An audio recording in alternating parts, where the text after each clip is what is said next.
So if you can start to understand that prototype system a little bit and understand how that fits in with the this keyword, now we can talk about the class keyword. The class keyword is layered on top of the prototype system, and the class keyword gives us some syntax that looks a lot more like the class designs that we normally do in, say, a C++ or a Java.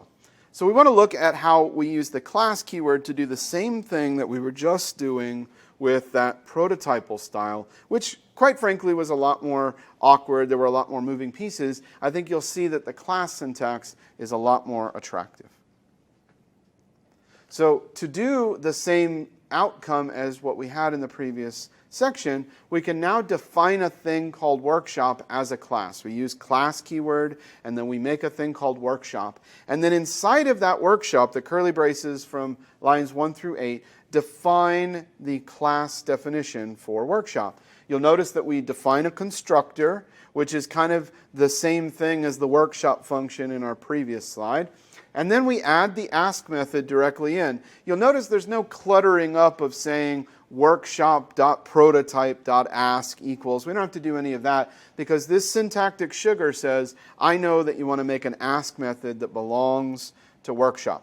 It's important to note that under the covers, JavaScript is doing the same thing as what we did in that previous slide. It's making a prototype object and making a function. And when we call new workshop on line 10, the same mechanism is happening.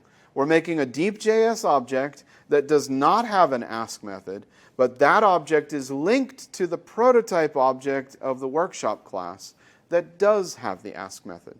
That's why on line 13, when we say deep.js.ask, we are prototype delegating to workshop, the workshop definition, aka the workshop prototype. So the same mechanism is involved, it's just a much cleaner syntax now. And by arming ourselves with this syntax, we now fully are capable of designing class-oriented JavaScript programs. And this is extremely common. You'll see this in your React applications, you'll see it in Angular, you'll see it in Vue.js, and all the other major frameworks that are out there. You'll see classes are a very common way of defining a container for a set of data and set of behaviors, methods that can run against those.